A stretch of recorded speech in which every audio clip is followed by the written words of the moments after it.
The river took her before Eli even knew her name. He didn't think just dove into black water and dragged death itself off a drowning woman. But when she stood shivering in his cabin, soaked through and shaking, she whispered words that nearly cracked him in half. "Will you stay if I undress?" Hit that subscribe button and stick with this story till the end. Drop a comment telling me what city you're watching from. I want to see how far this tale travels. The river was trying to kill someone. Eli Walker heard the scream cut through the roar of floodwater, and his body moved before his mind caught up. Threw down his rifle. Ran. 38 years old, and he still ran toward trouble instead of away from it. The Wind River had gone mean, with spring melt brown and fast and hungry. Something thrashed in the current 100 yards downstream. Not something. Someone. He hit the water and it punched the air from his lungs. Cold like dying. Fast like falling. His boots filled and dragged him down, but he kicked hard arms cutting through the current and got close enough to grab fabric. A dress. Heavy with water and tearing apart in his hands. Got an arm around her waist. Kicked for the shallows. The river didn't want to let go. His shoulder cracked against a submerged log. White pain exploded behind his eyes, but he held on, dragged her onto the muddy bank, collapsed beside her, gasping. She coughed violent and wet river water pouring from her mouth. "You're all right now," he said. She wasn't all right. Bruises darkened both arms like fingerprints. Her dress torn at the shoulder. And her eyes, when she looked at him, Jesus, her eyes held something worse than drowning. "Can you stand?" She tried. Legs buckled. Eli caught her, lifted her easy. She was all bones and shivering. Didn't fight him. Just pressed her face against his wet shirt and shook like she'd never stop. His cabin was a quarter-mile through pines. He walked fast despite the bad leg, the one still carrying Shiloh shrapnel. "Who did this?" he asked. She didn't answer. Kicked the cabin door open. Set her in the chair by the hearth. "Building up the fire," he said. "You need heat." Her teeth chattered so hard he heard them click. He fed the fire until it roared, grabbed a blanket from his bed, held it out. "Get out of those wet clothes or you'll catch your death." She looked at the blanket, looked at him. "Will you stay if I undress?" The words hit him like a rifle shot. Eli went very still. The meaning behind that question, the weight of what she was really asking, settled into his chest like lead. What kind of hell teaches a woman to ask a stranger that, no? His voice came out harder than he meant. "I'll be outside. You change. Won't come back till you say." He walked out before she could speak. Closed the door harder than necessary. Rain had started again, cold and stinging. He stood on the porch, hands gripping the rail, pushing down rage that wasn't aimed at her. Never at her. But at whatever bastards had taught her that safety had a price, that her body was currency. He'd seen enough of that during the war. Women trading themselves just to eat. Men taking advantage like it was their right. 5 minutes passed. 10. Her voice came through the door, barely audible. "You can come in now." Eli opened the door slow. She'd changed into his spare shirt, hung on her like a tent, sleeves rolled to show bruised wrists. Blanket wrapped tight around her shoulders, wet dress in a heap by the fire. "Thank you," she said. He crossed to the stove, filled the kettle. "Name?" A pause. "Clara." "Eli Walker. This is my land. You're safe here." "Safe." She said it like the word was foreign. "Those bruises. Someone do that?" Her hands tightened on the blanket. "My husband." "Where is he?" "Dead." No emotion. Just fact. Eli poured hot water into a tin cup, added dried mint, handed it over. "Drink." She took it with both hands. "You running from someone?" he asked. "That how you ended up in the river?" Clara nodded slow. "Men came. Said my husband owed them money. Gambling debts. Said I had to pay it off. One way or another. Eli's jaw tightened. How much? $300. Small fortune. More money than most folks saw in a year.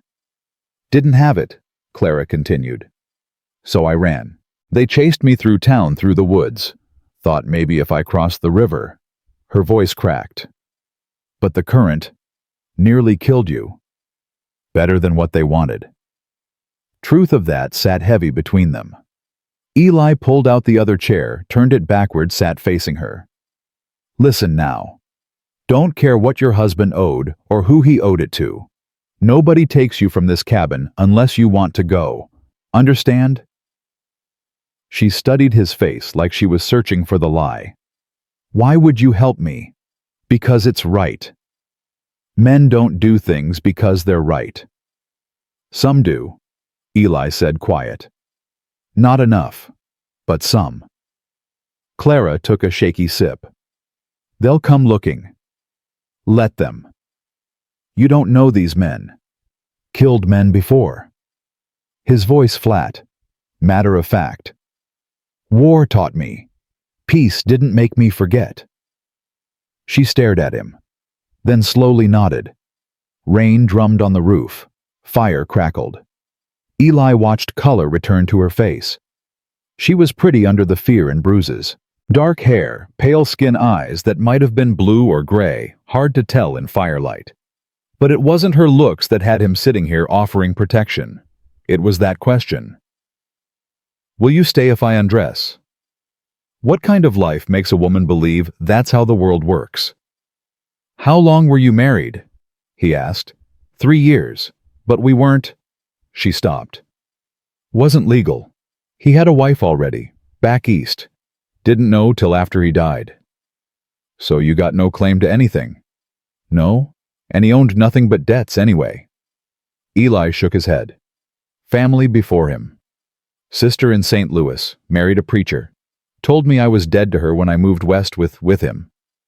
Clara's voice went small. Thought he loved me. Said all the right words. The bruises. When'd they start? Clara set down the cup, pulled the blanket tighter. Year in. When the gambling got bad. She stopped. Started again. Told him I was carrying. He hit me that night. Lost the baby 2 days later. Rage flooded through Eli like floodwater. He stood fast, turned away so she wouldn't see his face. Hands curled into fists. I'm sorry, Clara said quick. Shouldn't have. Don't. His voice came through gritted teeth. Don't apologize. Not for that. Not for any of it. He forced himself to breathe. Forced the anger down where it belonged. When he turned back, his face was carefully neutral. You hungry? She blinked at the change. Yes. Got salt pork and beans. Cornbread from yesterday. More than I've had in 2 days. Eli pulled out the cast iron skillet. Started cooking. The familiar motions helped sizzle of pork, smell of beans warming. Clara watched him silent as smoke. When he handed her a plate, she ate like she was starving. Probably was. Sleep in the bed, he said when she finished. I'll take the floor. No, you've already... Clara. He met her eyes. I'm sleeping on the floor. That ain't a debate. She looked like she wanted to argue, but didn't have the strength. Finally nodded. Eli banked the fire, pulled out his bedroll, lay down near the hearth. Clara climbed into his bed, still wrapped in the blanket, curled tight. Storm outside intensified. Thunder rolled. Wind howled through pines. Eli. Yeah. Why'd you say no earlier, when I asked if you'd stay? He was quiet a long moment. Because you deserved better than that question. And I deserved better than being the kind of man you'd have to ask it of. Silence. Then so quiet, he almost missed it. Thank you. Eli closed his eyes and listened to rain. So, 3 days passed like water over stones. Clara stayed. Eli didn't push her to leave, Didn't ask questions she wasn't ready to answer. They fell into rhythm. He'd wake before dawn, check traps, chop wood, repair fence line. She'd clean the cabin, mend his shirts, with hands that knew their way around a needle. Cook meals better than anything he'd managed in 10 years alone. They didn't talk much, didn't need to. But something shifted. The fear in her eyes dulled. The flinching when he moved too quick stopped. She started sleeping without nightmares, or at least without screaming through them. On the morning of the 4th day, Eli came back from checking the river, still running high, but not dangerous anymore, and found Clara on the porch with her face tilted toward sun. "Look better," he said. She opened her eyes. "Feel almost human." "Good." He nodded toward the woods. "Figure I'll check the traps. Need anything from town?" "No, I'm—" She stopped. "Actually, do you have extra fabric for mending?" "Might have some in the trunk. Check there." She smiled. Small but real. First one he'd seen. Progress. That afternoon, Eli was splitting wood behind the cabin when he heard hooves on the trail. His hand went to the rifle leaning against the woodpile. Rider came through the trees, young, maybe 20, with a deputy's badge. Tommy Brennan. Worked for Sheriff Hastings. "Eli," Tommy called, reining in. "Didn't expect to find you home. What brings you out here, Tommy?" The deputy's eyes flicked toward the cabin. "Heard you might have company. Woman named Clara Jensen." Eli's grip tightened on the rifle. "What if I do?" "Her brother-in-law's looking for her. Amos Jensen." Tommy shifted in his saddle. "Says she stole money from him. Says she owes debts." "She stole nothing and owes less." Tommy looked uncomfortable. "Look, Eli, I'm just delivering the message. Amos is riled up something fierce. He's got men with him. Hired guns out of Cheyenne. You'd be smart to—" "To what?" Eli's voice went cold. "Hand her over." "Didn't say that." "Then what are you saying?" Tommy met his eyes. "Saying Amos Jensen is a mean son of a bitch with money and guns and no conscience. And you're one man living alone in the woods. Do the math." I did. Adds up to him leaving empty-handed or not leaving at all. The deputy sighed. "Your funeral, Eli." He turned his horse. Paused. "For what it's worth, Amos has a reputation. Killed 2 men in Laramie over a card game. Sheriff there couldn't prove it, but everyone knows. He don't lose graceful." "Neither do I." Tommy nodded slow. "Reckon not. But don't say I didn't warn you." He rode off. Eli stood there watching until horse and rider disappeared into pines. Then he turned and found Clara in the cabin doorway, face white as bone. "How much did you hear?" "Enough." Her voice shook. "I have to leave. If I stay, you'll—" "I'll what? Fight." Eli walked toward her. "Clara, I'm fighting whether you stay or run. Because if you run, they'll catch you again. And next time there won't be anyone to pull you from the river." "But you could die." "Everyone dies." He stopped in front of her. Might as well mean something. Tears spilled down her cheeks. "You don't owe me this." "No," Eli agreed.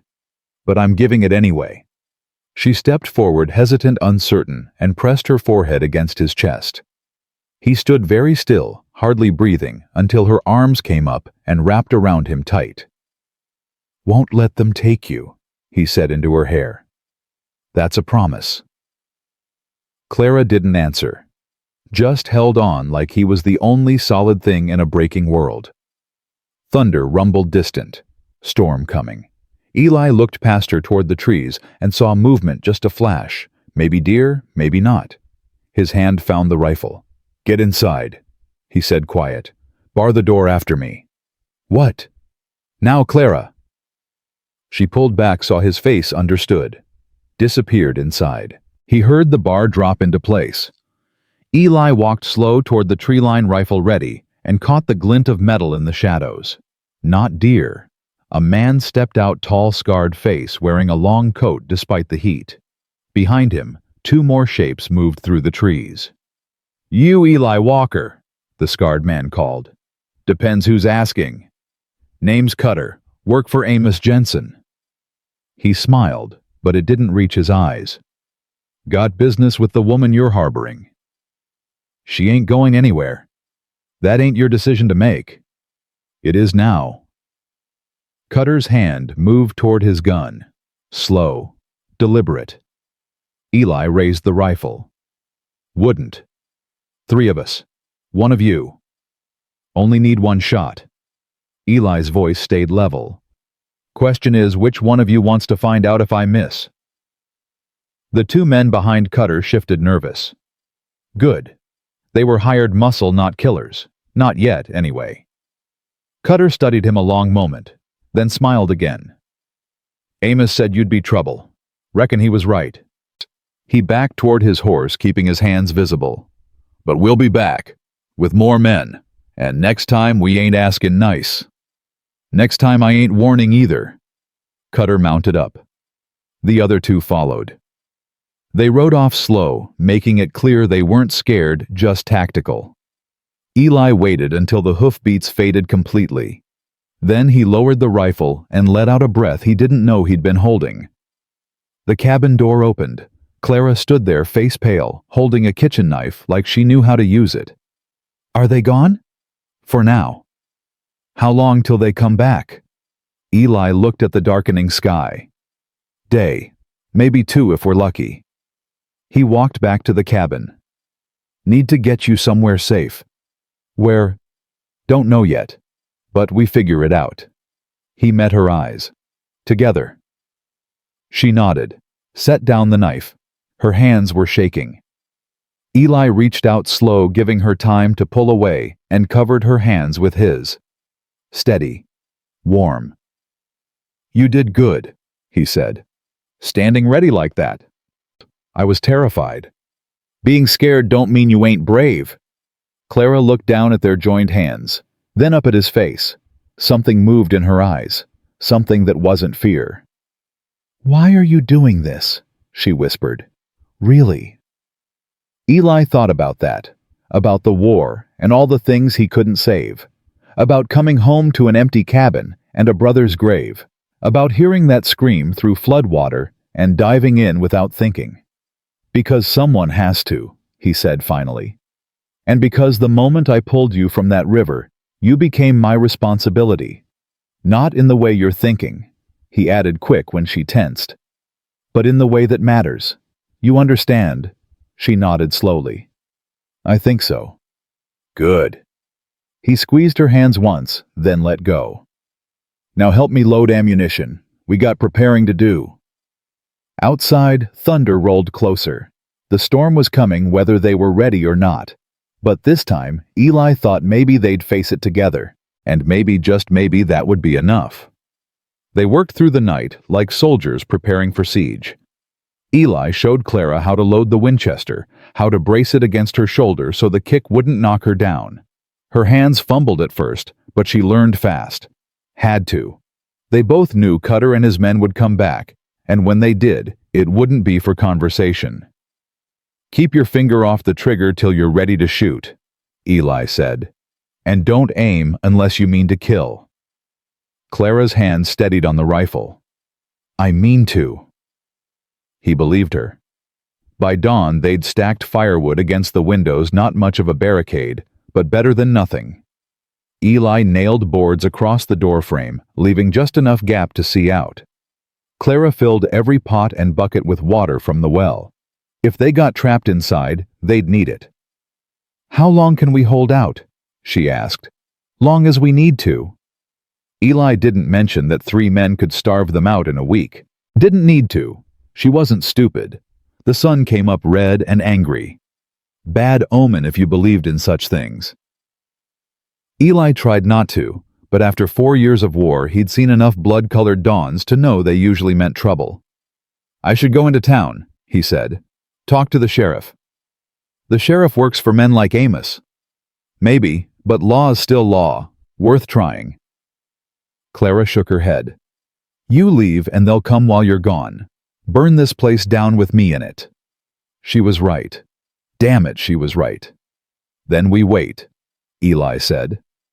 So they waited. Morning passed into afternoon. Eli sat by the window with the rifle across his knees, watching the tree line.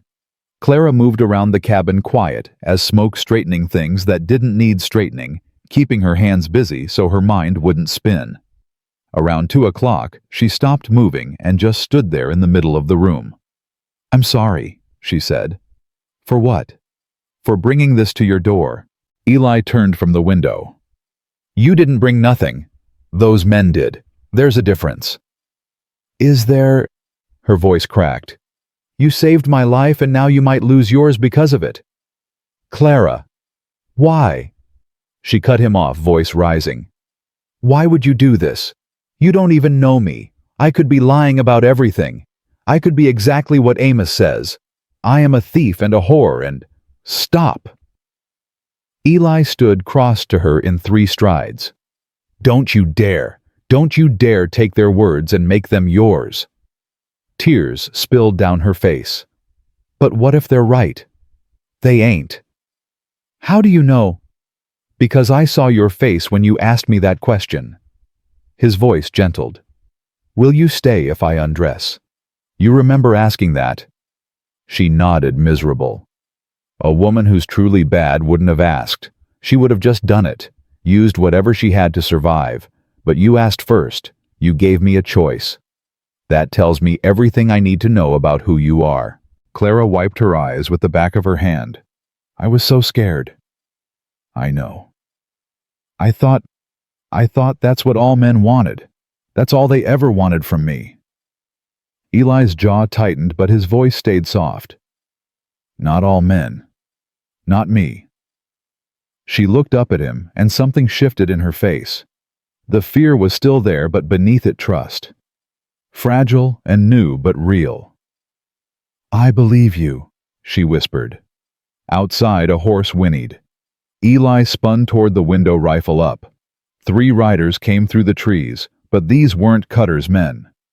He recognized the lead horse belonged to Martha Hendricks, the widow who ran the general store in town. "Stay here," he told Clara. Eli slid the bar off the door and stepped out onto the porch, rifle ready but not aimed. Martha reined in her horse, eyeing the boarded windows and the defensive stance. "Expecting trouble, Eli?" "Trouble's already here, Martha. What brings you out?" The old woman dismounted, slow arthritis making her stiff. The 2 men with her stayed mounted, her sons, both in their 20s, both carrying rifles of their own. "Heard you got company," Martha said. "Woman named Clara Jensen." Eli's finger moved closer to the trigger. "News travels fast. Always does in a small town." Martha pulled a wrapped bundle from her saddlebag. "Brought supplies. Figured you might need them." He didn't lower the rifle. "Why would you do that?" "Because Amos Jensen is a bastard and everyone knows it." She walked past him toward the door, ignoring the weapon entirely. "And because any man willing to stand between that bastard and a woman in trouble is worth helping. Now are you going to let me in, or do I have to stand out here like a fool?" Eli lowered the rifle. Opened the door. Clara stood just inside, still holding the kitchen knife. When she saw Martha, her whole body relaxed. "Mrs. Hendricks." "That's right, dear. We met once at the store. You probably don't remember." Martha set the bundle on the table and started unwrapping it. "Brought salt, flour, coffee, ammunition. Everything I thought you might need." "Thank you," Clara said, voice shaking. "But you shouldn't if Amos finds out you helped us." "Let him find out." Martha's voice went hard. "I've been in this territory 30 years. Buried a husband and 2 daughters. Amos Jensen don't scare me." She looked at Eli. "How many men you expecting?" 3 for sure, maybe more. "My boys will stay. Even the odds a bit." One of the sons, the older one, name was John, spoke up from the doorway. "Ma's right. We'll help." Eli shook his head. "Can't ask that of you." "You ain't asking. We're offering." John exchanged a look with his brother. "Amos killed our cousin 2 years back, called it self-defense. We've been waiting for a chance to settle that debt." This ain't about revenge, Eli said. No, John agreed. It's about doing what's right, but if we get some payback along the way, I won't complain. Martha finished unpacking supplies. There's a storm coming tonight, big one by the look of the sky. Amos won't move till it passes, gives you maybe 12 hours. To do what? To decide. Stay and fight or run for the fort. Army's got a post 30 miles north. They'd give you sanctuary. Eli looked at Clara. She met his eyes and he saw the question there. What do you want to do? Truth was running made sense. Better odds at the fort. Army wouldn't let civilians get murdered on their doorstep. But running also meant days on the trail exposed and vulnerable. And it meant trusting soldiers he didn't know to protect a woman they had no reason to care about. We stay, he said. Martha nodded like she'd expected that. Then you'll need more than boards on the windows. John helped him reinforce the cabin. Thomas, you ride back to town. Quiet-like. See if you can find out how many men Amos hired. The younger son nodded and rode off. For the next 3 hours they worked. John helped Eli drag a fallen log across the door, creating a real barricade. They cut firing slits in the window boards. Moved the stove away from the wall so a stray bullet wouldn't crack it and fill the cabin with smoke. Clara and Martha worked inside organizing supplies and preparing bandages from torn sheets. The old woman talked while she worked, filling the silence with stories about her dead husband and the early days of the territory. Clara listened, grateful for the distraction. You're stronger than you think, Martha said at one point. Clara looked up from rolling bandages. I don't feel strong. Strength ain't about feeling. It's about doing what needs doing, even when you're terrified. Martha tied off a bandage. You ran from bad men. You survived a flood. And now you're standing here preparing to fight again. That's strength, girl. Don't let anyone tell you different. Outside, thunder rumbled. The storm was getting closer. Thomas came back just before sunset, horse-lathered and breathing hard. 6 men, he reported. Cutter plus 5 others, all armed. They're holed up at the saloon, drinking and waiting for the storm to pass. 6, John said. Against 4 of us. And Clara. 5, Clara corrected. I can shoot. Eli started to argue but stopped when he saw her face. She meant it. And maybe that was good. Maybe having her armed and ready was better than having her helpless and scared. All right, he said. 5 of us then. Martha stood. I should get back before full dark. People will talk if I'm gone too long. She gripped Clara's hands. You listen to Eli. He'll keep you safe. I know. The old woman smiled. Good. And when this is over, you come see me in town. I'll put you to work at the store. Lord knows I could use the help. Clara's eyes widened. You'd give me a job? Why wouldn't I? You're honest and hardworking. That's all I require. Martha headed for the door, paused. Besides, might be nice having another woman around. Gets lonely sometimes being surrounded by fools and cowboys. After Martha left, the 4 of them settled in to wait. John and Thomas took positions by the windows. Eli checked and rechecked the rifles. Clara made coffee that no one really wanted, but everyone drank anyway. Night fell. The storm hit. Rain came down in sheets, drumming on the roof so loud they had to shout to be heard. Lightning split the sky every few minutes, turning the world stark white and black. Thunder shook the walls. Hell of a storm, Thomas said. Good, Eli replied. Makes it harder for them to approach without us hearing. But the storm also made it impossible to see more than a few feet past the windows. Anyone could be out there in the darkness, and they wouldn't know until it was too late. The hours crawled past. Midnight came and went. 1 in the morning. 2. Clara dozed in the chair rifle across her lap. Eli watched her sleep and felt something twist in his chest. 3 days ago, she'd been a stranger drowning in a river. Now she was what? He didn't have words for it yet. Didn't know if he wanted to. You care about her, John said quiet. Eli didn't deny it. Yeah.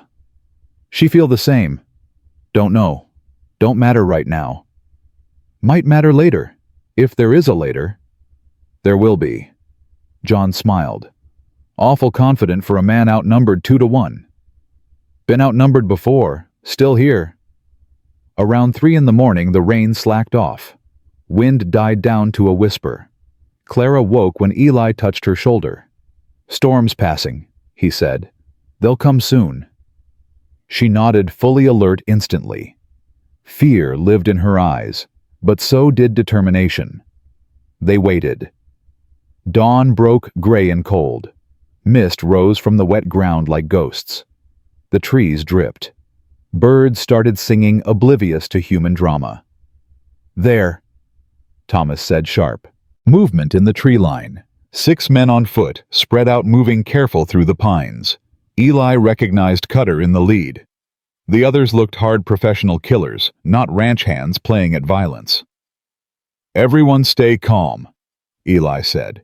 Don't shoot unless they shoot first. Let's see if we can talk our way out of this. You really think they came to talk? John asked. No, but got to try. Cutter and his men stopped 30 yards out, just beyond easy rifle range. Smart. They'd done this before. Walker, Cutter shouted. Send the woman out. Do that and we leave peaceful. You got my word. Your word ain't worth the breath it takes to speak it, Eli called back. Then I guess we do this the hard way. Cutter turned to his men, started giving orders. Clara appeared at Eli's shoulder. Let me go. No. Eli, 6 men. You'll all die because of me. We'll all die anyway if you go out there. He looked at her. This ain't about you anymore, Clara. It's about them thinking they can take whatever they want. Someone's got to say no. Might as well be us. Tears spilled down her cheeks, but she nodded. Outside, Cutter's men started moving, 2 circling left, 2 right, trying to flank the cabin. Here we go, John said, raising his rifle. Wait, Eli ordered. Let them get closer. Make every shot count. His heart hammered against his ribs, mouth gone dry, hands steady, though muscle memory from war, from all those other times he'd faced death and somehow walked away. The men got closer, 20 yards, 15. Cutter raised his hand. His men stopped. Last chance, Walker. Eli didn't answer. Cutter dropped his hand, and the shooting started. The first shot shattered the window to Eli's left, and he dropped flat, pulling Clara down with him. Glass rained across the floor. John fired back, sharp crack of the Winchester, and someone outside screamed. Got one, John shouted. Stay down. Eli yelled at Clara, but she was already crawling toward the other window, rifle in hand. Thomas fired twice, reloaded, fired again. They're spreading out. Can't cover both sides. Eli rose to his knees, sighted through the firing slit, squeezed the trigger. A man stumbled backward into the trees, down, but not dead. He fired again. This time the man stayed down. The cabin filled with gun smoke and the deafening roar of rifles firing in an enclosed space. Eli's ears rang, but he kept shooting, kept moving, alternating between windows to keep Cutter's men guessing.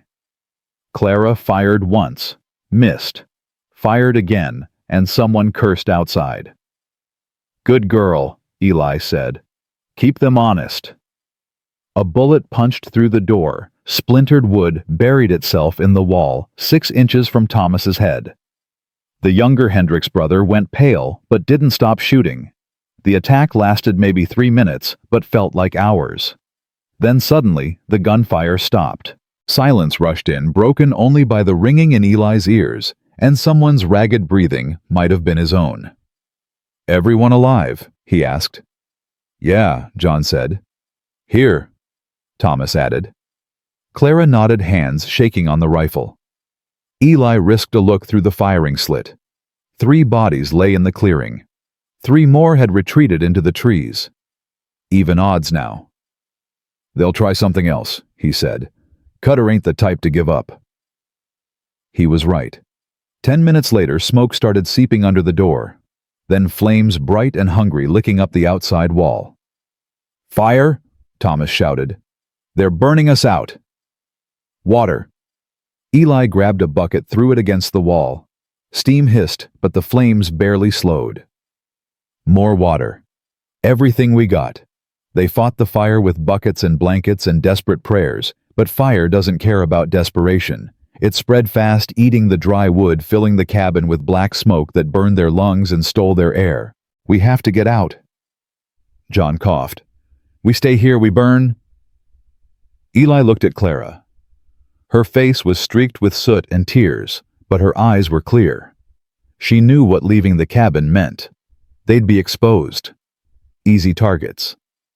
"The back window," he said. "We go fast and low. Make for the tree line." "They'll be waiting," John said. "I know, but we go anyway, or we die here. Clara goes first, then Thomas, then you. I'll cover." "Eli," Clara started. "No arguments. You go first because you're the fastest and the one they want most. You get to those trees, you keep running. Don't stop. Don't look back. Understand? Not without you. You will if I tell you to." His voice hardened. "That's not a request." Flames climbed the walls. Heat pressed against them like a physical thing. The roof groaned. "Now." Eli kicked out the remaining boards on the back window. "Go." Clara went through, first hit the ground running. A rifle cracked and dirt exploded at her feet, but she didn't slow. Made the tree line. Disappeared into shadow. Thomas went next. Then John. Both made it. Though John took a bullet through his left arm, went spinning, but kept his feet, kept moving. Eli threw himself through the window as the roof collapsed behind him. Heard Cutter shouting. Heard boots running. He rolled, came up firing. Bought the others precious seconds. Then he ran. Bullets chased him across the clearing. One grazed his ribs, hot burn that stole his breath but didn't stop him. Another took his hat clean off. He dove behind a thick pine just as bark exploded where his head had been. "Eli!" Clara's voice from somewhere ahead. "Keep going." He fired blind around the tree. Heard cursing, fired again. Then ran after the others.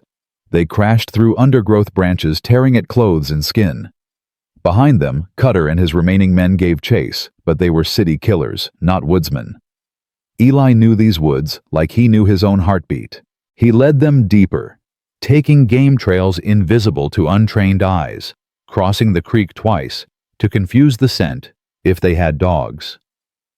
After 20 minutes of hard running, he called a halt in a thick stand of aspen. Everyone collapsed, gasping. John clutched his arm, blood seeping between his fingers.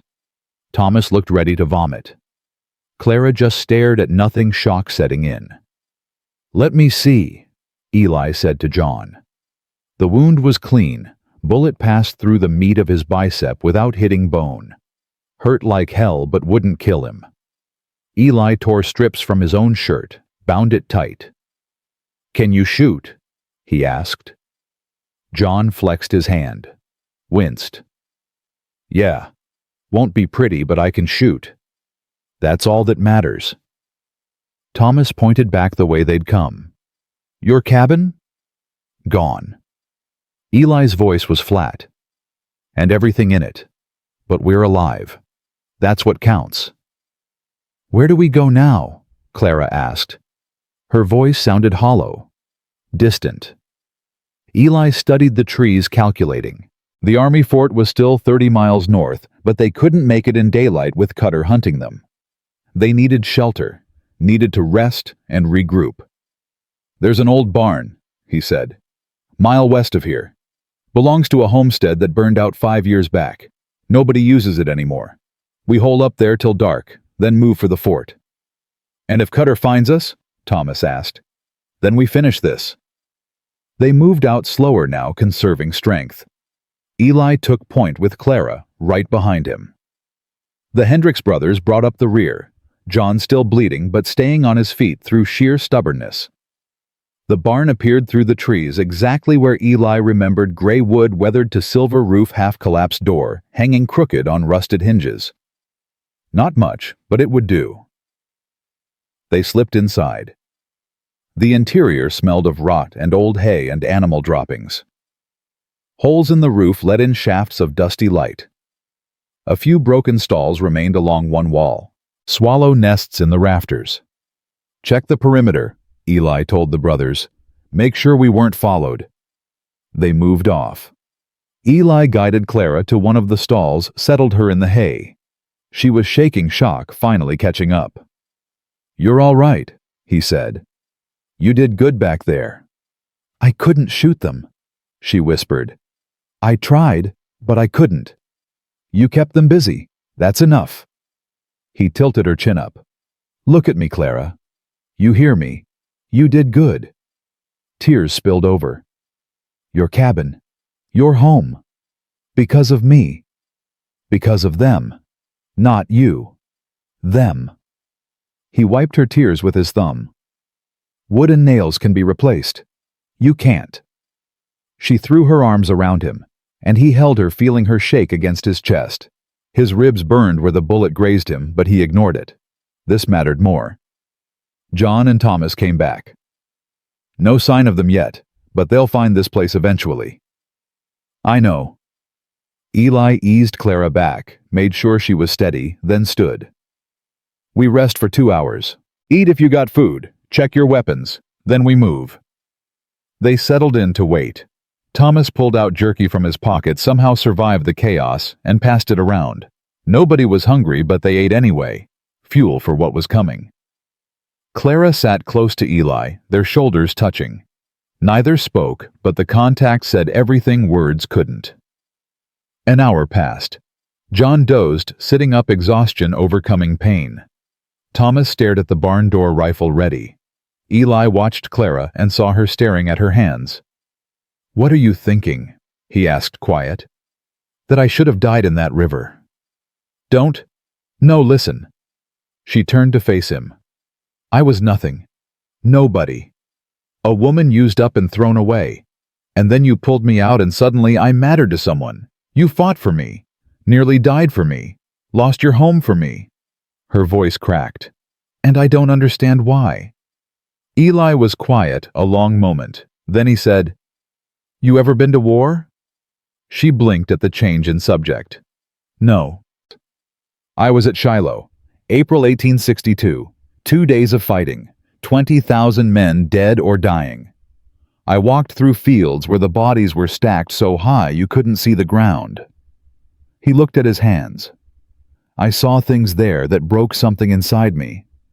Saw men die for causes they didn't understand. Saw boys crying for their mothers with their guts spilling out. And when it was over and I came home, all I could think was it has to mean something. All that death has to mean something." "What does that have to do with me?" "Everything." He met her eyes. "Because when I heard you scream in that river, I had a choice. Save you or let you drown. And if I let you drown, then maybe all those boys at Shiloh died for nothing. Maybe the world really is just cruel and pointless. But if I saved you, if I chose to pull one person from darkness into light, then maybe there's still hope. Maybe there's still meaning." Clara stared at him. "You saved me to save yourself." "No, I saved you because you deserved saving. But yeah, maybe it saved me too." He touched her face. "You asked why you matter. That's why. Because choosing to help you meant choosing to believe the world can be better. And I need to believe that. Otherwise, what's the point of anything?" She kissed him, just leaned forward and pressed her lips to his, soft and quick and desperate. When she pulled back, her eyes were wet. "I'm falling in love with you," she whispered. "I know that's crazy. 3 days. But I am." Eli's heart hammered. "Ain't crazy. You feel it too."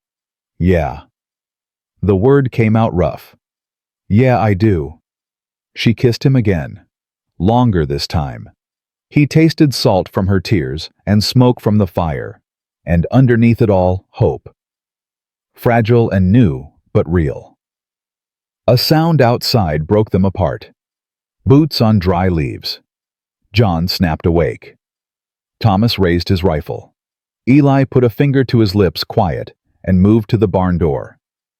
3 men approached through the trees. Cutter in the lead with 2 others. They'd found the barn. "Can't run," Eli whispered. "We finish it here." "How?" John asked. "They got us pinned." "Not if we change the odds." Eli looked at Clara. "You remember what I taught you about loading?" "Yes." "Good. You stay here and keep that rifle ready. Shoot anyone who comes through that door that ain't us." He looked at the Hendricks brothers.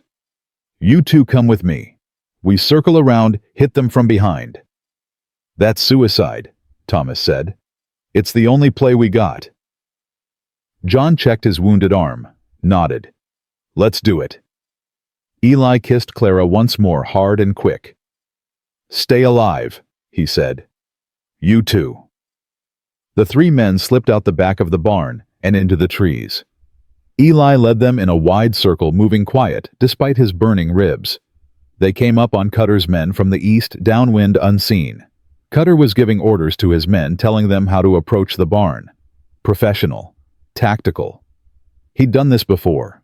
Eli raised his rifle, sighted on the man to Cutter's left, squeezed the trigger. The shot cracked through the afternoon, and the man dropped. Cutter spun, going for his gun. Eli worked the lever, fired again. Missed. Cutter dove behind a tree. John and Thomas fired. The 3rd man went down screaming, clutching his leg. "Come out, Walker," Cutter shouted, "or I burn that barn with your woman in it." "Try it," Eli called back. "We got you surrounded." Cutter laughed, bitter sound. "You're bluffing." "Maybe. You willing to bet your life on it?" Silence. Eli could almost hear Cutter calculating odds, weighing options. The man was cruel, but he wasn't stupid. He'd already lost 4 men. If there really were more guns out here, he was done. "All right," Cutter finally said. "I'm coming out. Don't shoot." He stepped from behind the tree, hands raised. No gun visible, but Eli didn't trust it. Kept his rifle trained on the man's chest. "Walk toward me," Eli ordered. Slow. Cutter walked forward 5 steps. 10. His eyes scanned the trees, looking for the other guns that didn't exist. 15 steps. 20. Then his hand flashed toward his belt and came up with a derringer. Eli fired first. The bullet took Cutter high in the chest, spun him around. He fired the derringer as he fell, but the shot went wild. He hit the ground and didn't move. Eli waited, counted to 10. When Cutter still didn't move, he approached, rifle ready. The man's eyes were open but already going glassy. Blood spread across his shirt. "Should have taken the deal," Eli said. Cutter coughed. Blood flecked his lips. "Amos won't stop. That's his problem." Cutter's eyes lost focus. His breathing rattled. Stopped. Eli stood there a moment, looking down at the dead man. Felt nothing. No satisfaction. No regret. Just tired. "It's done," John said, coming up beside him. "No, not yet." Eli looked toward town. "Not till we deal with Amos." They collected the wounded man, the one Thomas shot in the leg, and dragged him back to the barn. Clara met them at the door, relief flooding her face when she saw Eli alive. "Is it over?" she asked. "Almost." Eli turned to the wounded man. "You're going to carry a message to Amos Jensen. Tell him Cutter's dead. Tell him his hired guns are dead. Tell him if he wants Clara, he comes himself. No more men, no more hired killers. Just him." The man nodded frantically. "I'll tell him. I swear I'll tell him."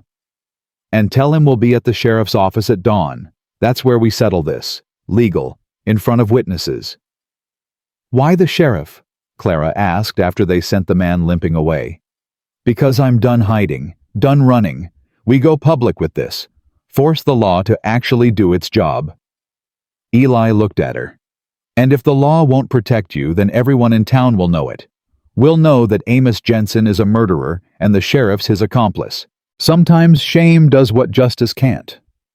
And if Amos just shoots us on sight, then we shoot back. He touched her face. But it won't come to that. Too many witnesses. Even a corrupt sheriff can't ignore a public killing. John cleared his throat. We should move. Get to town before dark. Find someplace safe to hole up till morning. They left the barn behind and headed for town, walking through the last hour of daylight. Eli's ribs ached with every step. His clothes were torn and bloody. He'd lost his hat and his home and nearly his life. But Clara walked beside him, hand in his, and somehow that made it all worthwhile. They reached town as full dark fell. Martha Hendricks met them at the edge of her property, took one look at their condition, and ushered them inside without questions. She fed them, gave them water to wash, found clean clothes for Clara. The whole town's talking, she said while they ate. About the fire.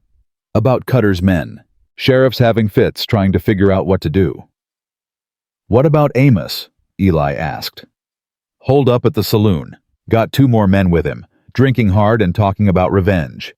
Martha looked at Clara. He's saying terrible things about you, dear. I'm sorry. Let him talk, Clara said. Her voice was steady. Words can't hurt me anymore. That's the spirit. Martha smiled. You're stronger than he thinks. Stronger than you think. They slept in Martha's guest room, Clara in the bed, Eli on the floor beside her.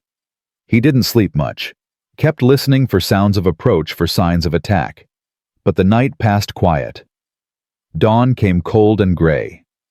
They dressed in the pre-dawn dark, checked their weapons, walked to the sheriff's office together, Eli and Clara side by side, Martha and her sons flanking them. A crowd had already gathered. Word had spread. Everyone wanted to see how this would end.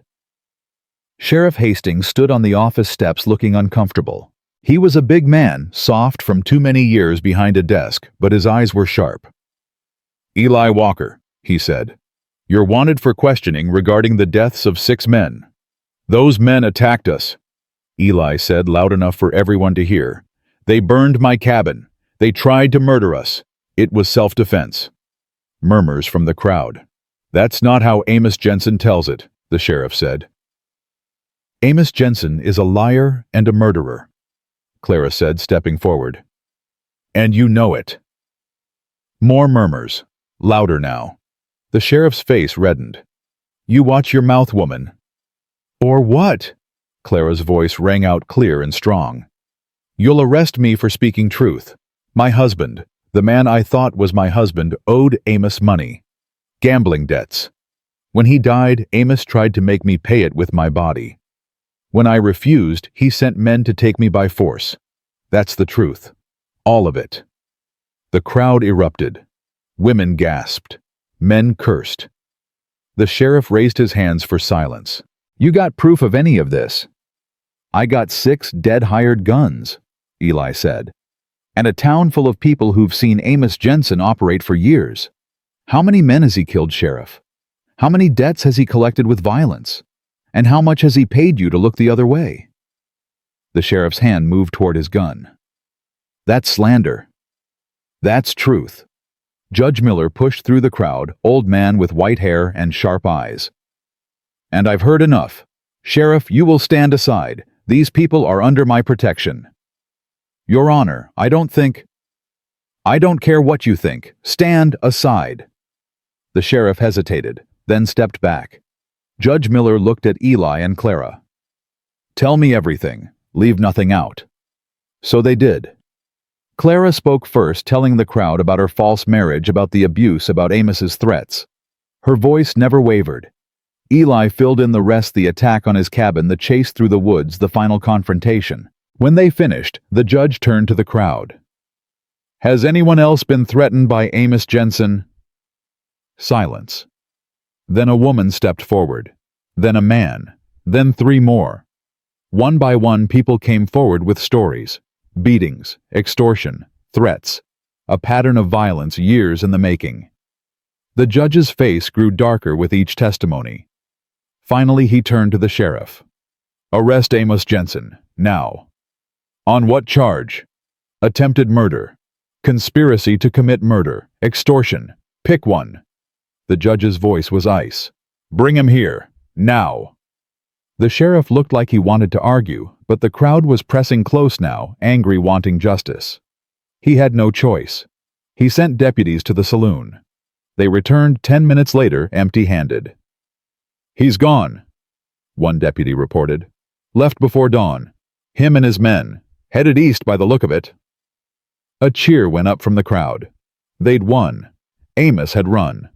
But Clara didn't cheer. She just sagged against Eli, suddenly exhausted all the strength that had carried her through, draining away now that it was over. Come on, Eli said softly. Let's get you somewhere quiet. The judge stopped them. Miss Jensen, I want you to know you have my apology, and my protection. If Amos ever returns to this territory, he'll face trial, and justice. Thank you, Clara whispered. They walked back to Martha's, through streets that suddenly felt different. Safer. People nodded as they passed. Women smiled at Clara. Men tipped their hats to Eli. It was over. Finally, truly over. Or so they thought. They made it back to Martha's house before Eli's legs gave out. He'd been running on nothing but will for the past 12 hours, and now that the danger had passed, his body decided it was done. He stumbled on the porch steps and would have fallen if Clara hadn't caught him. Eli. Her voice spiked with fear. Eli, what's wrong? Just tired, he said, but his voice came out weak. The world tilted sideways. Martha appeared, took one look at him and cursed. Get him inside. John, help her. Thomas, fetch Doc Patterson. Tell him it's urgent. They half-carried Eli into the house and laid him on the guest bed. Clara pulled off his shirt and gasped. The bullet graze on his ribs had bled through the makeshift bandage soaking his clothes. The wound looked angry and inflamed. Why didn't you say something? She demanded. Didn't matter then. Eli's eyes were already closing. Had to keep moving. You stubborn fool. But her hands were gentle as she cleaned the wound. Martha brought hot water and clean cloth. Together they worked while Eli drifted in and out of consciousness. Doc Patterson arrived 20 minutes later. Small man with wire spectacles and steady hands. He examined Eli, prodded the wound, made disapproving sounds. Infection's setting in, he announced. Bullet didn't hit anything vital, but the wound's dirty. He needs rest and medicine. Lots of both. Will he? Clara couldn't finish the question.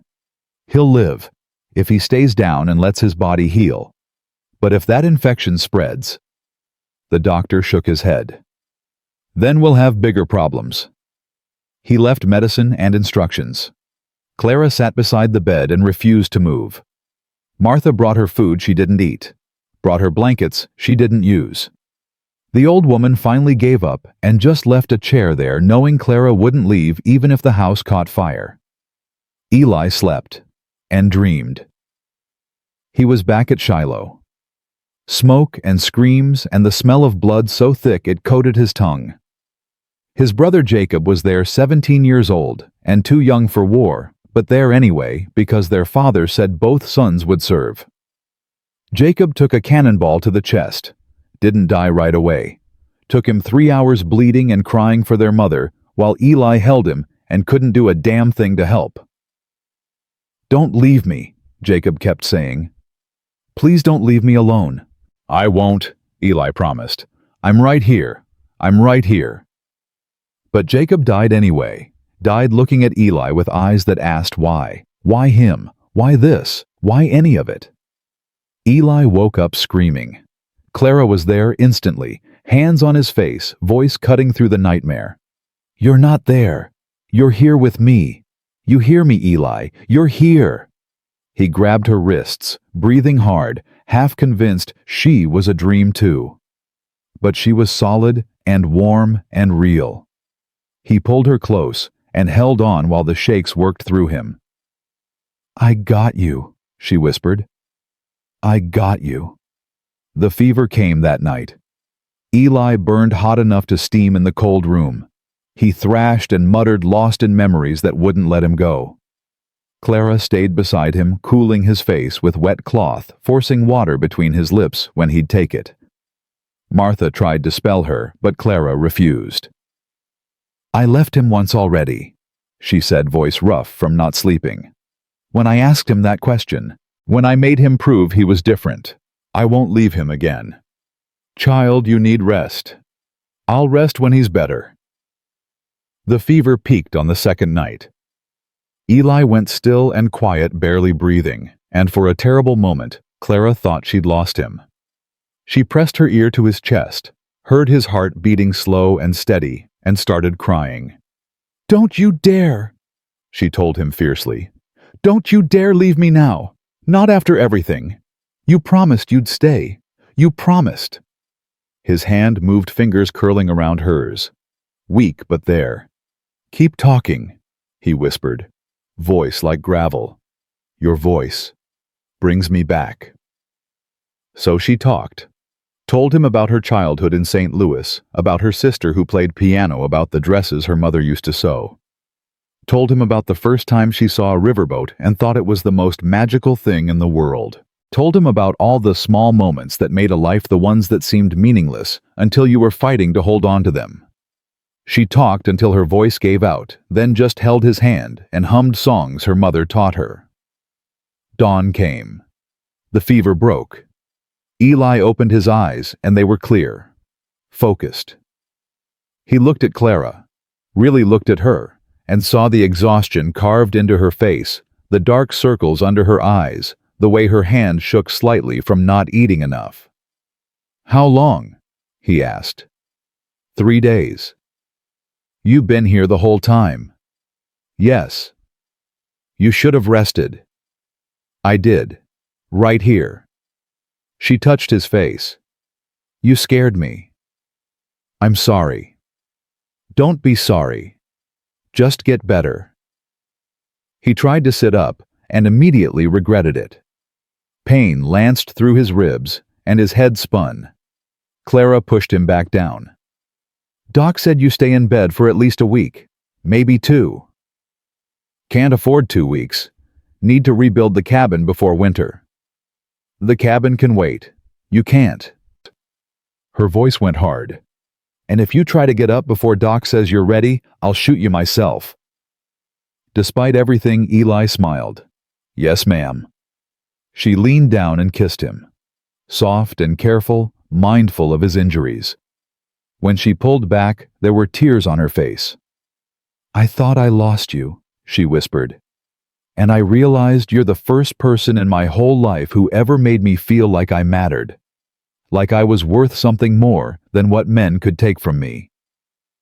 "You are worth something. You're worth everything. I know that now. You taught me that." She brushed hair from his forehead. "So you don't get to die on me. Understand, I just learned how to be a person again. I need you here to remember how. I'm not going anywhere. Promise? Promise." She climbed into the bed beside him, careful not to jostle his ribs, and laid her head on his shoulder. They stayed like that until Martha came in with breakfast and shooed Clara out to wash and eat while she changed Eli's bandages. Recovery was slow, painful, frustrating. Eli hated being still hated, feeling weak, hated depending on others for basic things. But Clara stayed patient with him, even when he got snappish from boredom and pain. She brought him books to read, played cards with him, told him stories to pass the time. On the 5th day, Judge Miller came to visit. He sat in the chair beside the bed and studied Eli with sharp eyes. "You look terrible," he said. "Feel worse." "Good. Means you're alive." The judge pulled out a legal document. "I've been doing some research into Clara's situation." Eli tried to sit up. Clara stopped him, but he ignored her. "What'd you find?" "Nothing good. Her husband, the man she thought was her husband, he left debts all over the territory. 300 to Amos is just the start. There's another 400 to various creditors. Normally that wouldn't matter since Clara has no legal connection to the deceased, but..." The judge hesitated.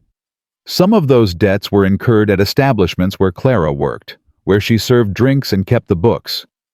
A lawyer could argue she was a business partner, could come after her for repayment. That's bullshit, Eli said. Yes, but it's legal bullshit. The judge looked at Clara. I'm sorry. I wish I had better news. Clara had gone pale, but her voice stayed steady. How much total? $700, give or take. A fortune. More money than either of them would see in 5 years of hard work. I'll never be free of it, Clara said quietly. Will I? There might be a way. The judge looked uncomfortable. If you were married, legally married, your husband's property and income would shield you. Debt collectors can't touch a wife's wages. It's old law, but it still stands. Eli understood immediately what the judge was suggesting. We'd have to marry. It would protect her. And given that Amos fled rather than face charges, it's likely he'll try to collect through legal means next. A marriage would cut that off. So you're saying I should marry Eli to escape debt? Clara's voice was flat. Trade one form of obligation for another. No, the judge said firmly. I'm saying marriage would protect you legally.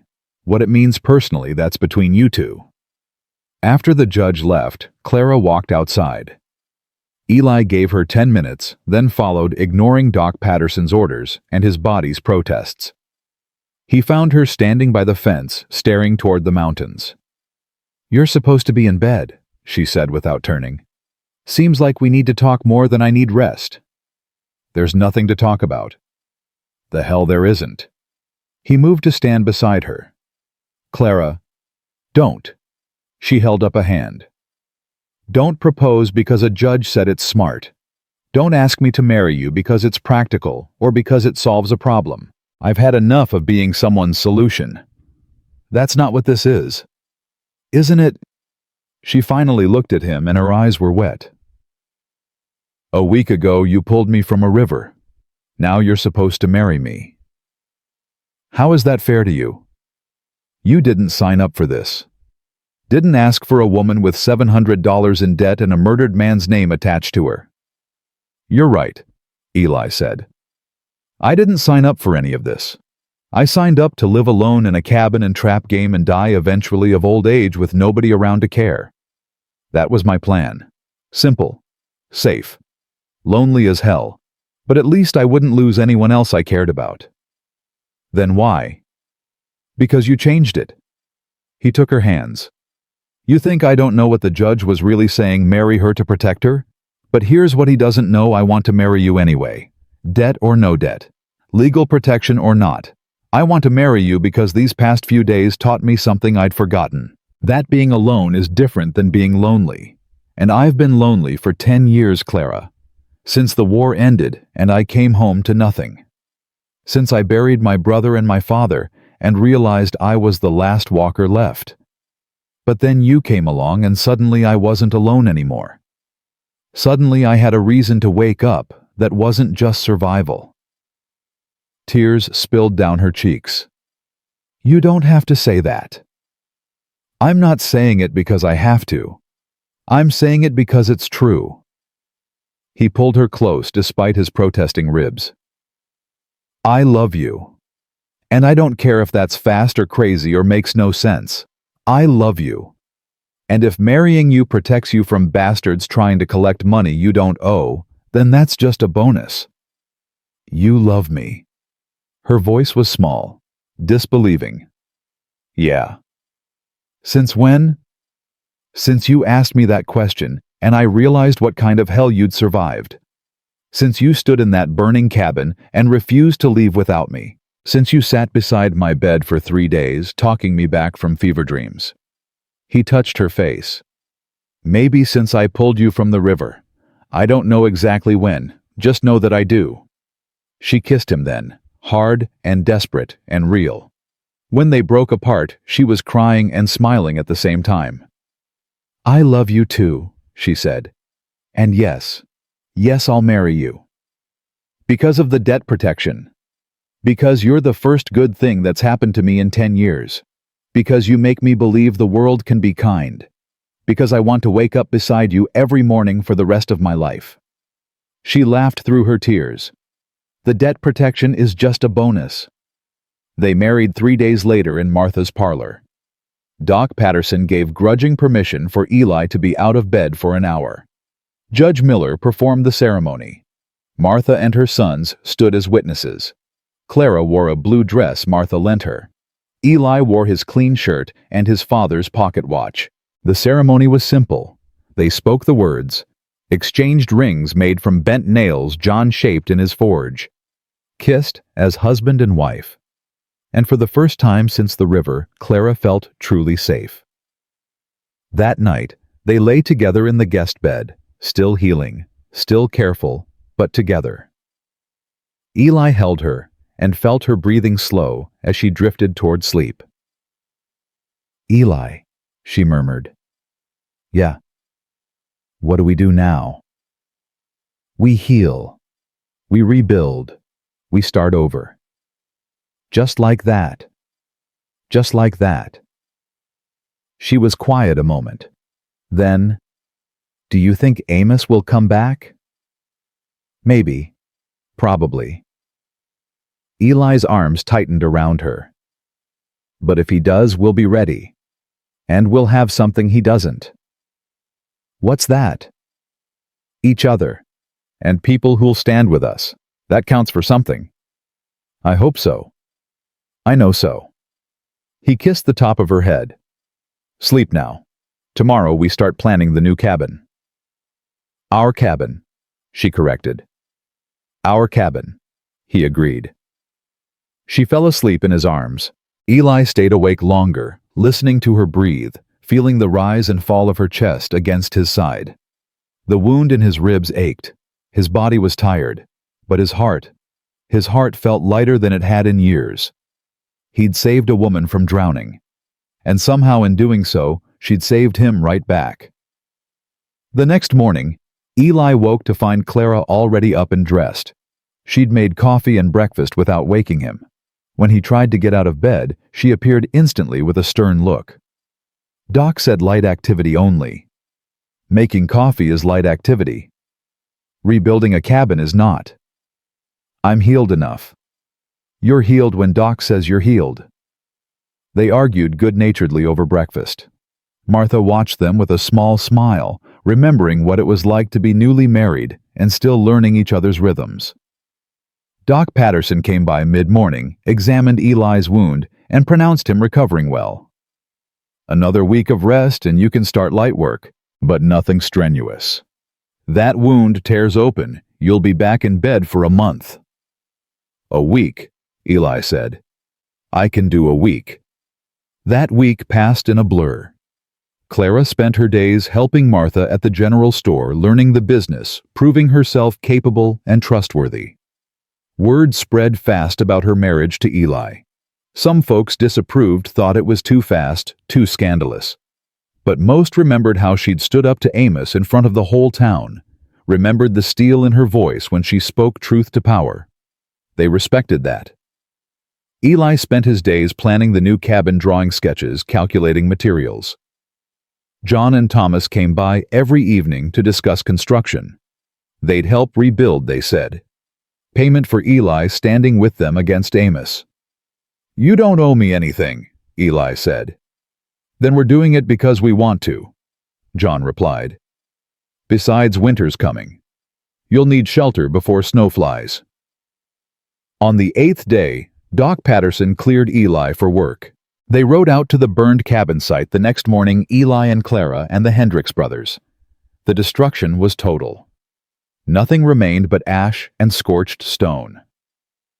Clara stood looking at the ruins and felt a stab of guilt. "Your grandfather built this." "He did," Eli agreed. "And now we'll build something new. Something ours." They started that day. Cleared the rubble, salvaged what could be saved, laid foundation stones. The work was hard and slow but steady. Other folks from town came to help. Men who remembered Eli's father, women who'd befriended Clara at the store. Even Judge Miller showed up one Saturday with his sleeves rolled up ready to work. "Never built a cabin before," the judge said. "Figure it's time I learned." They worked through September and into October. The cabin rose from the ashes, bigger than the old one, stronger, with a real window and a stone hearth large enough to heat the whole space. Clara insisted on a porch. Eli built her one that wrapped around two sides. On the day they raised the roof beam, everyone gathered to celebrate. Martha brought food. Someone produced a fiddle. They ate and drank and danced in the clearing where death had almost won, but life persevered. Eli stood on his new porch watching Clara dance with Thomas, her face bright with laughter, her blue dress swirling, and felt something loosen in his chest. Some knot he'd been carrying since Shiloh finally came undone. Martha appeared at his elbow. "You look happy." "I am." "She's good for you. Both of you are good for each other." "Yeah." He watched Clara spin, watched her smile. "She is. And you're good for her. Gave her back something those other men took. Gave her back herself." Eli didn't know what to say to that, so he just nodded. They moved into the new cabin on a cold October morning. The interior still smelled of fresh-cut pine. The hearth drew clean. The door hung straight and true. It wasn't much, but it was theirs. That first night, Clara made dinner while Eli stacked firewood. They ate together at the small table John had built. After dinner, they sat on the porch wrapped in blankets watching the sun set over the Wind River. "Thank you," Clara said. "For what?" "For this. For all of it." She leaned against him. "For giving me a home. A real one." "You gave me the same." "Did I?" "Yeah." He kissed her temple. "You did." 2 weeks later, a rider came from town. Amos Jensen had been spotted in Cheyenne trying to hire more guns.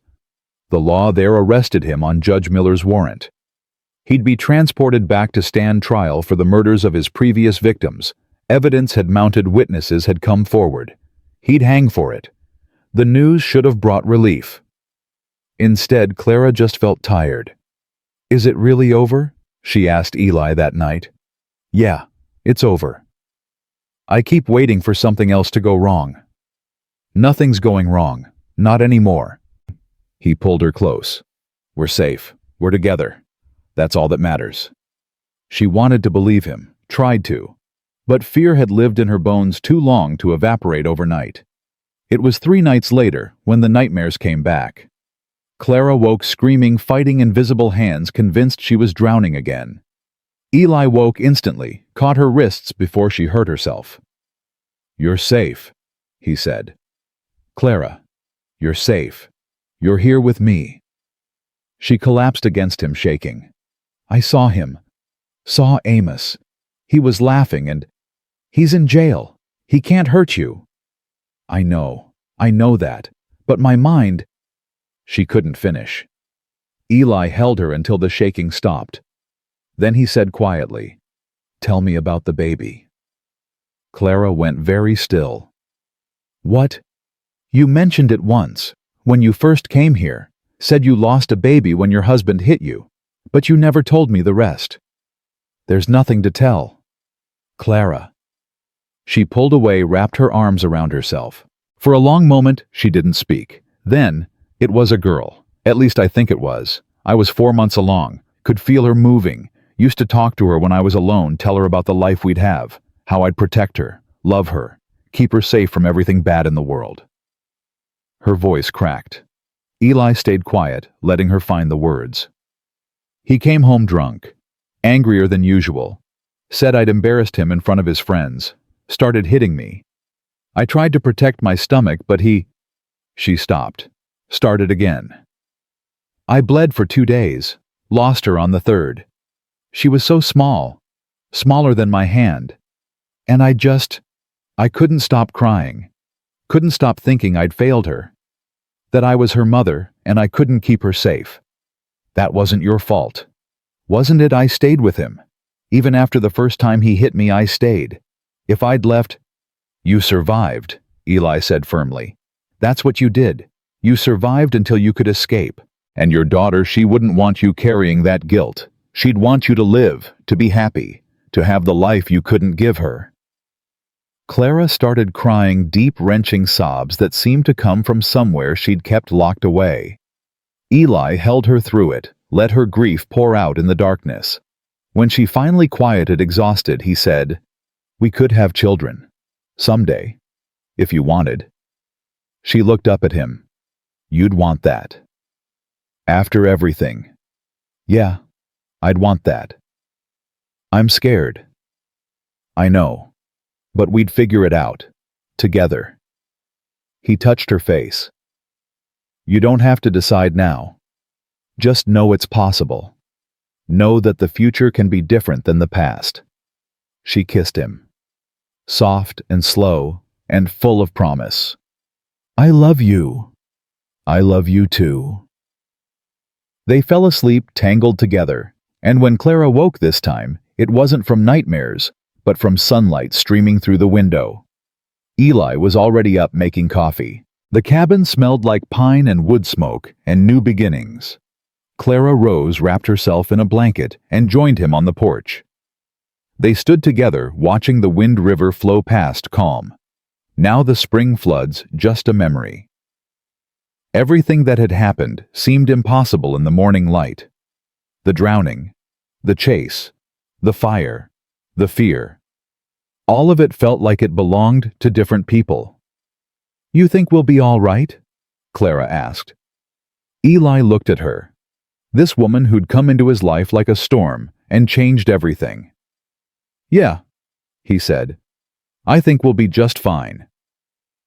And standing there in the light of a new day, with his wife beside him and a future stretching out ahead, Eli Walker finally believed it. Winter came early that year, sweeping down from the mountains with snow that turned the world white and quiet. Eli and Clara stayed close to the cabin, venturing out only for necessities. The isolation should have felt lonely, but instead it felt sacred, two people learning each other without the noise of the world pressing in. Clara taught herself to cook on the wood stove, burning more meals than she served at first, but improving with stubborn determination. Eli showed her how to read tracks in snow, how to set snares for rabbits, how to split wood without taking off a finger. They worked side by side during the day and held each other through long winter nights, and slowly the jagged edges of their separate traumas began to smooth. On Christmas Eve, Martha and her sons arrived with a wagon full of supplies and news from town. Amos Jensen had been hanged 2 weeks prior in Cheyenne. The trial lasted 3 days. 17 witnesses testified against him. The jury deliberated for less than an hour. "It's done," Martha said, setting a wrapped package on the table. "Truly done. He can't hurt anyone anymore." Clara nodded, but felt nothing. No relief. No satisfaction, just a hollow kind of tired that came from carrying fear too long. Eli saw it in her face and took her hand under the table, squeezed once. They ate dinner together, roasted venison and potatoes, apple pie, Martha brought from town. John produced a harmonica and played carols while they sang. It was the first Christmas either Eli or Clara had celebrated in years, and the warmth of it, the simple human connection, felt like medicine. After the Hendricks left, Clara stood at the window watching snow fall in the darkness. Eli came up behind her, wrapped his arms around her waist. "You all right?" he asked. "I don't know what I am." She leaned back against him. "I thought I'd feel different, knowing he's dead. But I just feel empty." "That'll pass. Give it time." "How much time?" "However much you need." He turned her to face him. "There's no schedule for healing, Clara. You don't get over this kind of thing in a day, or a week, or even a year. You just keep living. Keep moving forward. And one day you'll realize the weight's a little lighter." "Is that how it was for you? After the war?" Eli thought about that. About the years he'd spent alone in these woods, running from memories that wouldn't stay buried. "Yeah. Took me 10 years and a woman drowning in a river to finally start feeling human again. But it happened. And it'll happen for you too." She kissed him, then soft and grateful. Thank you. For what? For being patient, for not expecting me to be fixed just because the threat is gone. You're not broken, Clara. You're just hurt. There's a difference. Spring came slowly, melting the snow inch by inch until the Wind River ran high and fast with runoff. Clara stood on the bank one morning watching the water rush past, remembering the day it had nearly killed her. The memory didn't terrify her anymore. It just was a thing that happened, a moment that changed everything. I want to learn to swim, she said when Eli joined her. He looked surprised. You sure? I'm sure. The river took me once. I don't want to be afraid of it anymore. So he taught her. Started in the shallows where her feet could touch bottom, showed her how to float, how to kick, how to trust the water to hold her up instead of pull her down. She panicked the first time she went under, came up sputtering and scared. But she tried again and again, until the fear became just caution, and the caution became confidence. By summer, she could swim across the narrowest part of the river and back. It wasn't much, but it felt like victory. Word spread through the territory that spring that Clara Walker, formerly Jensen, was working miracles. It started small. A neighbor's wife, having trouble birthing her fourth child, sent her husband riding for the doctor, but the doctor was 3 towns away, delivering twins. In desperation, the man came to Clara. My wife says you helped birth your sister's babies back in St. Louis, he said, twisting his hat in his hands. I know that's probably not true, but I'm out of options, and... It's true, Clara interrupted. She'd never mentioned it to anyone, but apparently Martha had been asking questions, piecing together Clara's past. I'll come. She rode out with the man, Eli accompanying her, because he wouldn't let her go alone. The woman was young, maybe 20, and in hard labor. Clara washed her hands, said a prayer, and did what her mother had taught her years ago. Stayed calm, stayed confident, talked the woman through each contraction. 3 hours later, a healthy baby girl entered the world, squalling and perfect. The grateful father tried to pay her, but Clara refused. Just help someone else when they need it. That's payment enough.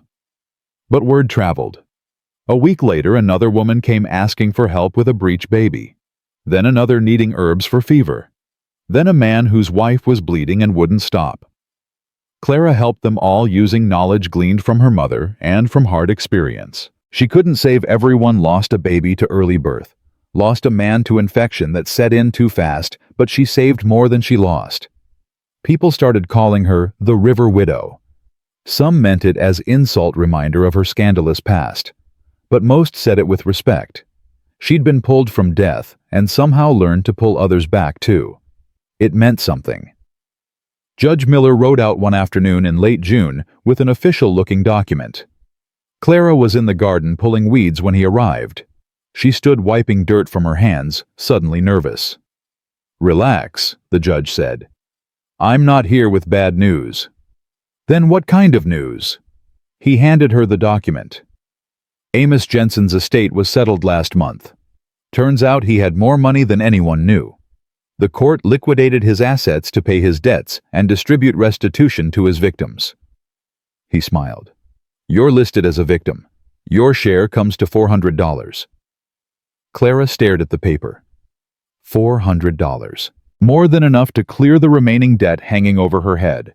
More than enough to start truly fresh. I don't want his money, she said quietly. I understand the feeling, but it's yours legally.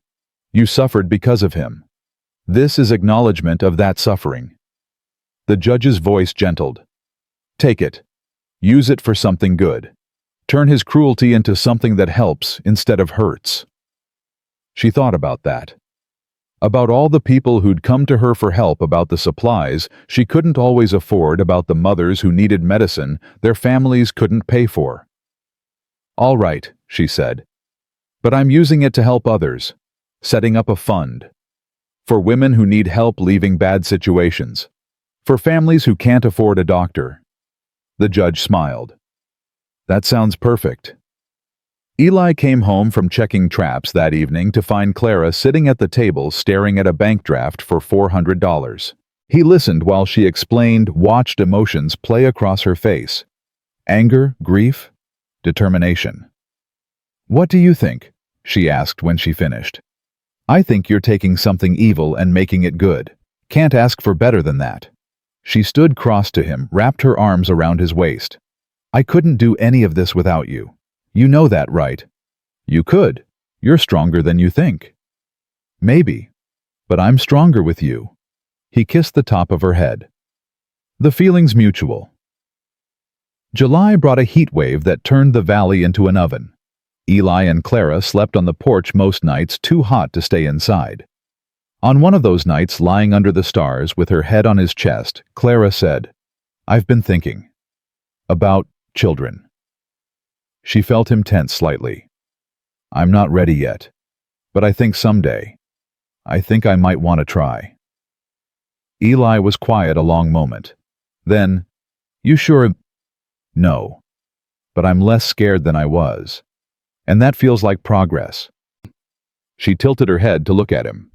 "Would you, if I wanted to, would you be ready?" "Yeah." His voice was rough with emotion. "Yeah, I'd be ready." "Not now," she said quickly. "But maybe next year, after I've had more time to heal." "Whenever you're ready. No pressure." She kissed him. "Thank you." "For what?" "For letting me set the pace. For not pushing." "Clara, you've been through hell. I'm not about to rush you into anything." He touched her face. "We got time. All the time in the world." August brought a visitor neither of them expected. Clara was hanging laundry when a woman rode up on a fine bay horse, dressed well, sitting straight, with Clara's own eyes staring out of a face she hadn't seen in 5 years. "Rebecca." Clara's voice came out strangled. Her sister dismounted slowly. "Hello, Clara." They stood there staring at each other across 5 years of silence and hurt. Rebecca looked older, more tired, but still carried that air of disapproval Clara remembered so well. "What are you doing here?" Clara finally asked. "I heard you married. That you survived." Rebecca twisted her gloves in her hands. "I came to apologize." Clara hadn't expected that. "Apologize for what?" "For telling you that you were dead to me. For not helping when you needed it. For—" Rebecca's voice cracked. "For being so concerned with what people thought that I abandoned my own sister. You said I was a disgrace." "I know, and I was wrong." Tears spilled down Rebecca's cheeks. "My husband, the preacher I was so proud of marrying, he turned out to be not much better than your first husband. Different kind of cruelty, but cruelty all the same. I left him 3 months ago. And when I did, I realized I had nowhere to go, no one to turn to, because I'd cut everyone out of my life who didn't fit his idea of righteousness." She looked at Clara. "I thought about you, about how you must have felt when I turned my back. And I was ashamed." Clara felt something loosen in her chest, some old wound she'd carried without realizing. "Why now?" "Why not years ago?" "Because I was a coward. Because it took losing everything to realize what mattered." Rebecca took a step closer. "I know I don't deserve forgiveness. I know I hurt you when you needed me most. But I'm asking anyway, not because I expect it, but because you're my sister, and I love you, and I'm so sorry." Clara looked at this woman, her sister practically a stranger now, and felt anger war with longing. She'd dreamed of this moment 1,000 times. Sometimes she imagined screaming at Rebecca. Sometimes she imagined slamming the door in her face. But standing here now, seeing real regret in her sister's eyes, all she felt was tired. "I can't just forget," Clara said quietly. "You hurt me. When I was at my lowest, you made it worse." "I know. But—" Clara took a breath. "But I also know what it's like to be trapped with a bad man. To be so beaten down you can't see straight. So I'm not going to punish you for finally seeing clearly." Rebecca's face crumpled. "Thank you. I'm not saying we're back to how we were. I don't know if we can ever be that close again. But Clara paused. But you can stay for supper. Meet my husband. We'll start there and see what happens. They talked for hours that night. Rebecca told Clara about her marriage, about the emotional manipulation, about finally finding the courage to leave. Clara told Rebecca about Amos, about Eli, about learning to swim and learning to heal. Eli sat quiet, mostly listening, watching his wife navigate a relationship that had caused her so much pain. When Rebecca left the next morning, the sisters embraced. It wasn't perfect. It wasn't magically fixed, but it was a start. You did good, Eli told Clara after Rebecca rode away. Did I? I'm not sure I can trust her again. Maybe not. But you gave her a chance. That's more than she deserved, and more than most people would give. Shows the kind of person you are. Clara leaned against him. The kind of person you helped me become. No, you were always this person. You just forgot for a while. Fall came painted in gold and red. Eli took Clara riding through the high country, showing her the places he'd hidden after the war, the places where he'd learned to be alone. She listened to his stories and understood that sharing them was his own kind of healing.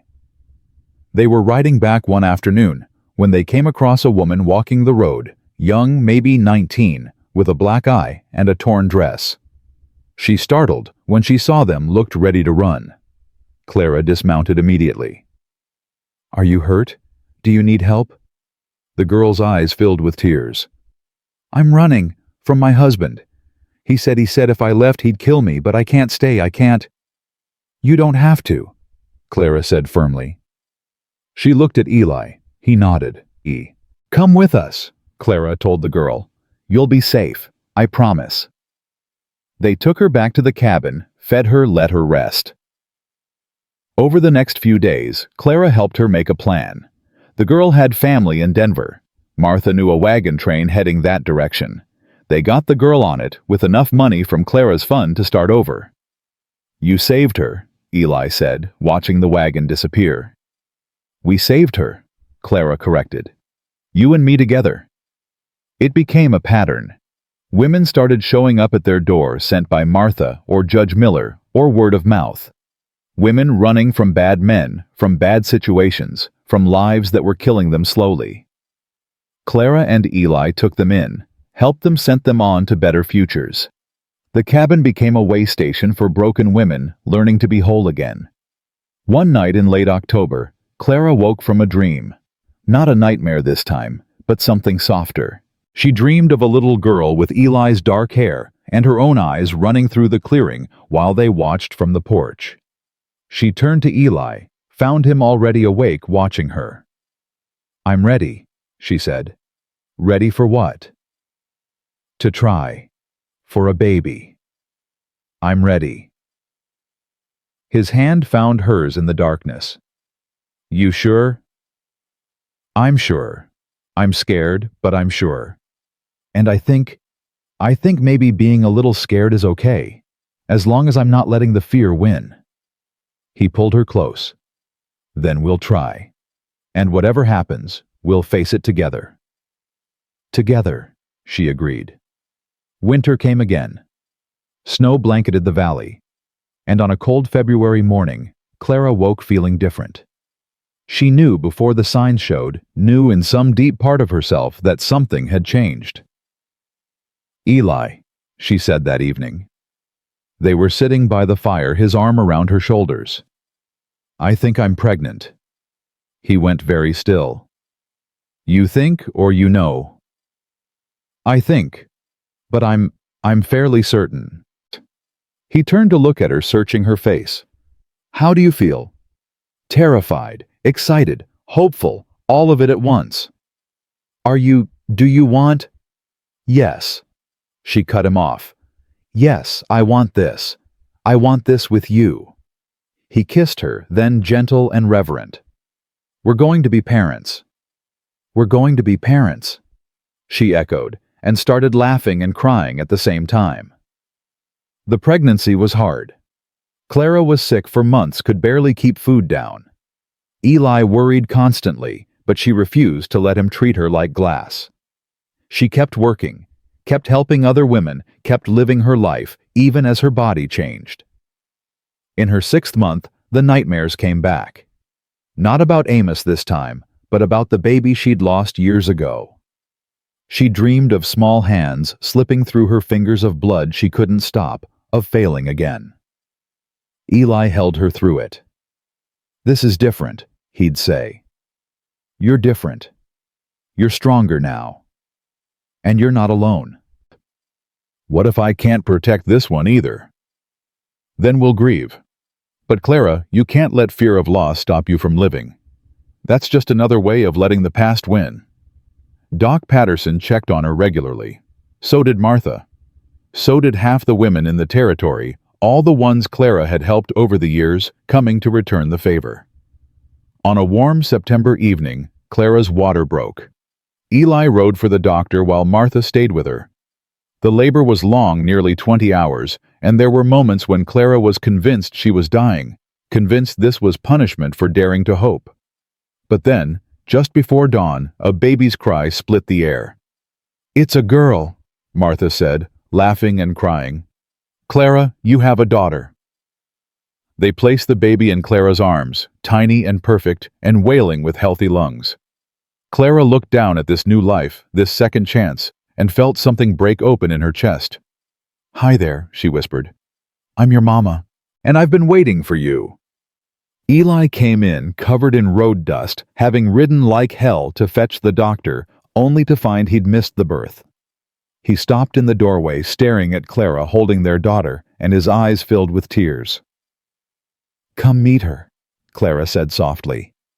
He crossed to the bed, sat carefully, touched the baby's tiny hand with one finger. She gripped it immediately, and his face crumpled. "She's perfect," he said. "She is." Clara looked at him. "I was thinking maybe we could name her Grace, because that's what this feels like. Grace. Grace Walker." Eli tested the name. "Yeah, that's perfect." The baby grew strong and healthy. Clara healed slowly but surely.